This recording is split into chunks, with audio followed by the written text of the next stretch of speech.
let's tell the truth. You're a lawyer. New York State cigarette tax.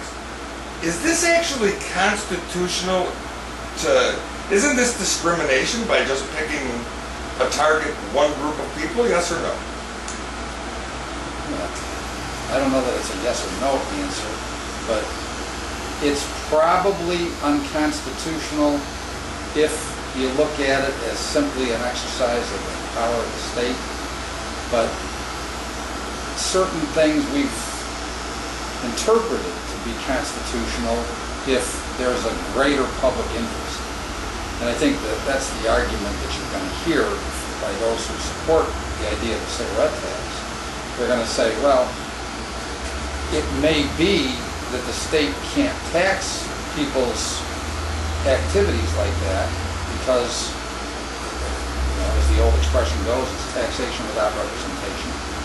But the problem is there may be an overriding public interest in limiting the amount of cigarette smoking because there are other costs associated with it. So they look at that as a sin that they figure they can tax and get away with. Well, we've heard about tax caps before. I mean, it seems to me that the jump was quite a bit. It went from $2.50 a pack to $4.35 a pack. I mean, an increase in tax like that, I would think that something like that should have to go through a vote of the people of the state.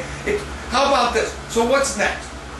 From now on, everybody that rides a motorcycle that has a loud pipe on it, because it's annoying and over the noise ordinance, is going to have to pay a $50 tax? Is that a sin by them driving by and hurting my ears? I mean, I don't want to give them any ideas for any more taxes out there, obviously. Really. But I mean, where's it at? I think if there was enough science to show that your ears really were suffering damage as a result of the loud sound from a motorcycle, car, whatever, there probably would be some kind of tax or fine or some way to address that. What's a better answer right now? I mean, they're trying to pass a budget. They don't seem to want to cut anything. I mean, I understand that they've made some cuts, but should Patterson lay off? According to the article in the paper, Patterson never signed the right. It was never ratified in legislation about the clause about the no layoffs. Should New York State be laying people off right now? Probably. I mean, I hate to see anybody lose their job too, but these people are going to receive unemployment benefits from New York State and whatnot. And if it takes that to cut some budget, I mean, hey, we need to suck it up as a whole. Well, ultimately the issue is we have to convince people that there has to be sacrifice and it has to be shared. I mean, the problem is... Well, I think we're all sacrificing enough already in New York State. Well, that's true, but it How doesn't much more mean that do they there want isn't more to come. I mean, if we could operate this state the way we like to operate it and not have it cost us what it costs, everybody would be in favor of that. Well, that's an obvious give me. What do you think the biggest problem with why our state is so far in debt? One single answer, I guess I'd say the way public pensions are administered. So is this something that's, I mean, when they make these contracts, are they ironclad or are they up for review? I mean, are we actually giving too much? I mean, I hate to think that somebody promised somebody and said that, you were going to pay their benefits for life, but let's face it, with Bethlehem Steel right across the street, look what they did to their pension people. They tore them apart. But And when the payor can't afford to make the payment, something's got to give. Right now, New York State is the payor, and it can't afford to make the payment. I don't see a problem, although I'm certainly a guy that supports whatever is good for the working person. I would love to see guys be able to pick up, and gals, pick up the pensions that they're entitled to and that they bargained for. But right now, the state can't. In other words, reform now, pay out what you said you were gonna, but you have to reform now.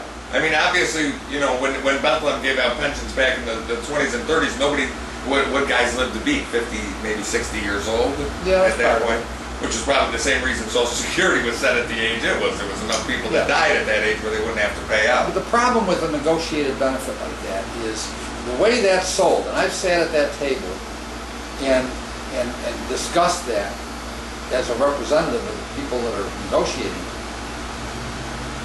it's what will you give up in the future to get what you're going to get today?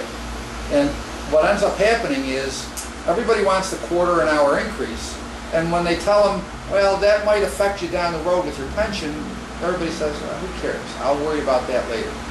Right. Now it's later. Now we got to address that, and if the state, just like Bethlehem Steel, cannot afford to pay what it agreed to pay, then it shouldn't pay it. And it certainly should reform the method that people use to qualify for what they're getting paid.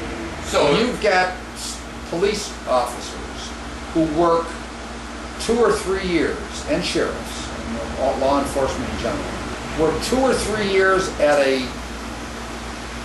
salary that is so far beyond what they normally make, because they're allowed to tack on all that overtime, and then retire for the rest of their lives at an amount that's higher than what they made when they were actually working, that system's wrong.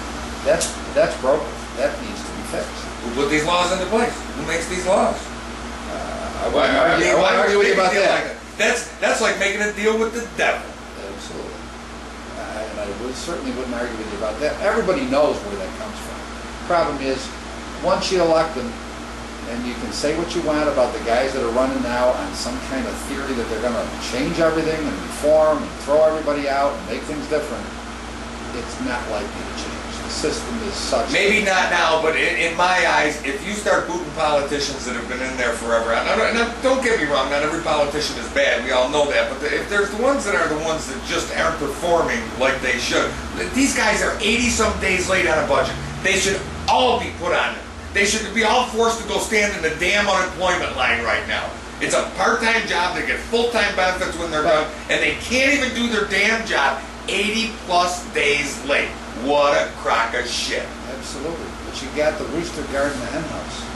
You know, who is going to make that change to hold their hand to the fire when they don't deliver a budget on time? Who's going to legislate what terrible things are going to happen as a result to the legislators? Well, the ones that are going to legislate it are the ones that are going to suffer from it. And therefore, it's not likely to happen. And it never will. I mean, people run on term limits. People run on all kinds of theories that are popular with voters because we like to think once they get in there, they're going to live up to their word. Well, we've seen what's happened. And the reason why that's a continuing problem is because it's our fault. When you say if we vote those guys out, it'll change, well, that's true, but it means that every single time we have to show up at the voting booth and express our idea. Because if we don't, we get what we deserve. We think we do that once, because if we're going to elect some guy, and I'm not going to use anybody's name in particular, but we're going to elect somebody who says they're going to change everything, and then they don't change it, we better show up the next time to get rid of them. Because, well, exactly. Unfortunately, too many people think if we get that guy in there, he'll change everything, we just leave it to him, and then we can go back to the sleep like. That's the problem, we're all sleeping. Absolutely. It's our fault.